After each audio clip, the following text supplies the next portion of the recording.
అందరికీ హాయ్ అండి. Welcome back to my channel.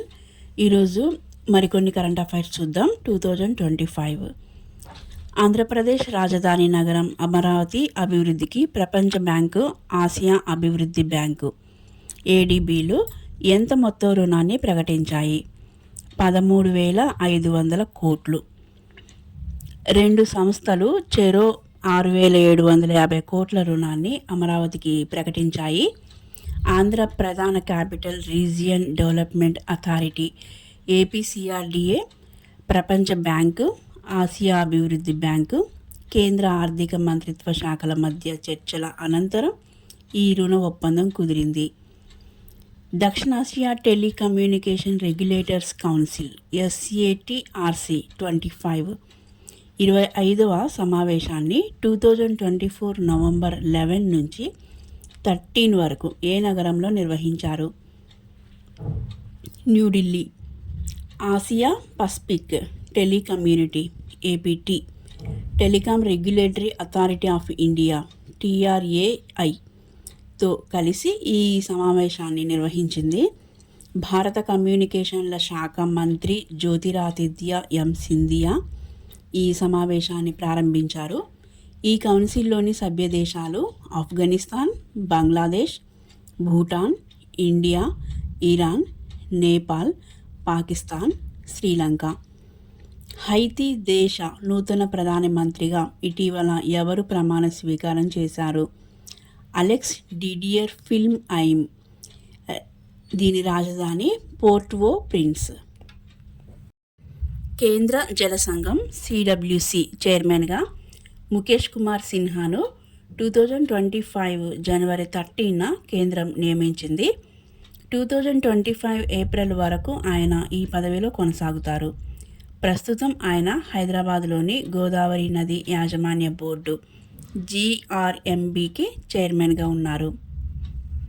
వాతావరణ మార్పులు, మానవ తప్పిదాలతో ప్రపంచవ్యాప్తంగా జీవ వైవిధ్యం క్షీణిస్తుందని జీవ వైవిధ్య పర్యావరణ వ్యవస్థ సర్వీసులపై అంతర్ప్రభుత్వాల వేదిక IPBES వెల్లడించింది.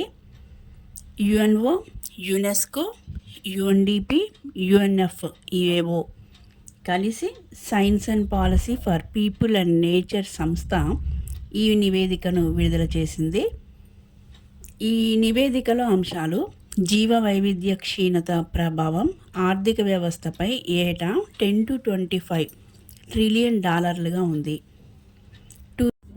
2000-2010 మధ్యకాలంలో జీవ వైవిధ్య తగ్గుదల ప్రభావాన్ని 41% మంది ప్రజలు ప్రత్యక్షంగా చూడగా 9% మందిలో తీవ్ర అనారోగ్య సమస్యలు, 5% ప్రాంతాల్లో పోషకాహార లోపాలు పెరిగాయి. కేంద్ర వాణిజ్య శాఖ మంత్రి పీయూష్ గోయల్ 2025 జనవరి 14న ఇందూర్, నిజామాబాద్లో జాతీయ పసుపు బోర్డును వర్చువల్గా ప్రారంభించారు. దీనికి చైర్మన్గా నిజామాబాద్ జిల్లా ఆర్మూర్ మండలం అంకాపూర్ గ్రామానికి చెందిన భాజపా నాయకుడు పల్లె గంగారెడ్డి నియమితులయ్యారు. స్వదేశీ పరిజ్ఞానంతో రూపొందించిన ట్యాంక్ విధ్వంసక గైడెడ్ క్షిపణి నాగ్ మార్క్ 2 పరీక్షను భారత్ విజయవంతంగా పూర్తి చేసింది. రాజస్థాన్లోని పోఖ్రాన్ ఇందుకు వేదికైంది. ఇది 3వ తరం ఫైర్ అండ్ ఫోర్గెట్ క్షిపణి. ప్రముఖ నటుడు సోనూ సూద్ ఇటీవల ఏ దేశానికి బ్రాండ్ అంబాసిడర్, గౌరవ పర్యాటక సలహాదారుగా నియమితులయ్యారు? థాయిలాండ్. ఈ దేశ పర్యాటక క్రీడల మంత్రిత్వ శాఖ ఈ నియామకాన్ని చేపట్టింది. బ్రాండ్ ఫైనాన్స్ సంస్థ విడుదల చేసిన గ్లోబల్ సిటీ ఇండెక్స్ 2024 ప్రకారం ఏ నగరం వరుసగా రెండో ఏడాది ప్రపంచంలోని టాప్ 100 సిటీ బ్రాండ్ల జాబితాలో అగ్రస్థానంలో నిలిచింది? లండన్, న్యూయార్క్, ప్యారిస్, టోక్యో, దుబాయ్లో వరుసగా 2 నుంచి 5 స్థానాల్లో నిలిచాయి. జాతీయ పత్రికా దినోత్సవాన్ని ఏ రోజున నిర్వహిస్తారు? నవంబర్ 16. 1966లో ప్రెస్ కౌన్సిల్ ఆఫ్ ఇండియా CCIని ఇదే రోజున స్థాపించిన నేపథ్యంలో ఏటా ఈ రోజున జాతీయ పత్రికా దినోత్సవాన్ని పాటిస్తారు. ఈ ఏడాది దీన్ని range nature of the press అనే థీమ్తో నిర్వహించారు. గాయపడిన గంగానది డాల్ఫిన్లను రక్షించడానికి ఇటీవల ఏ సంస్థ అంబులెన్స్ సర్వీస్ను ప్రారంభించింది? National mission for clean Ganga NMCG. Advancing rescue system for the protection of standard Ganga reverse dolphins పేరిట ఈ అంబులెన్స్ ప్రాజెక్టును ప్రారంభించారు. భారత జాతీయ జలచరంగా డాల్ఫిన్ను గుర్తించారు. తెలంగాణ హైకోర్టు ప్రధాన న్యాయమూర్తి CJగా సీనియర్ న్యాయమూర్తి జస్టిస్ సుజయ్ పాల్కు తాత్కాలికంగా బాధ్యతలు అప్పగిస్తూ 2025 జనవరి 14న రాష్ట్రపతి ఉత్తర్వులు జారీ చేశారు. హైకోర్టు ప్రధాన న్యాయమూర్తిగా ఉన్న జస్టిస్ అలోక్ ఆరాధేను బాంబే హైకోర్టు CJగా బదిలీ చేసిన నేపథ్యంలో జస్టిస్ సుజయ్ పాల్కి ఆ బాధ్యతలు అప్పగించారు. అధునాతన యుద్ధ నౌకలు INS సూరత్, INS నీలగిరి, జలాంతర్గామి INS వాగ్షీర్లను ప్రధాని నరేంద్ర మోదీ 2025 జనవరి 15న జాతికి అంకితం చేశారు. ముంబైలోని నావల్ డాక్యార్డ్లో ఈ కార్యక్రమం జరిగింది. గత 10 ఏళ్లలో అంటే 2014 to 24 కాలంలో 23 యుద్ధ నౌకలు, 7 జలాంతర్గాములు నౌకాదళంలోకి చేరాయి. దేశంలోని వివిధ ప్రాంతాల్లో 2024లో సంభవించిన ప్రకృతి వైపరీత్యాల వల్ల 2400 మంది మరణించారని వార్షిక వాతావరణ నివేదిక 2024 వెల్లడించింది.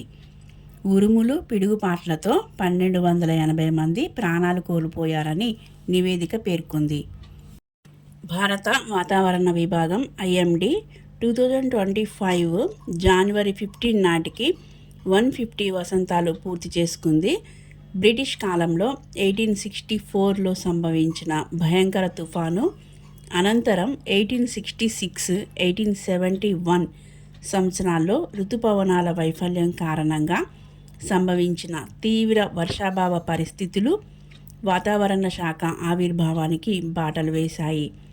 దీన్ని 1875లో అవిభక్త భారతదేశంలో అంటే పాకిస్తాన్, ఆఫ్ఘనిస్తాన్, మయన్మార్, బంగ్లాదేశ్, భూటాన్, మాల్దీవులు, శ్రీలంక, నేపాల్ ఏర్పాటు చేశారు.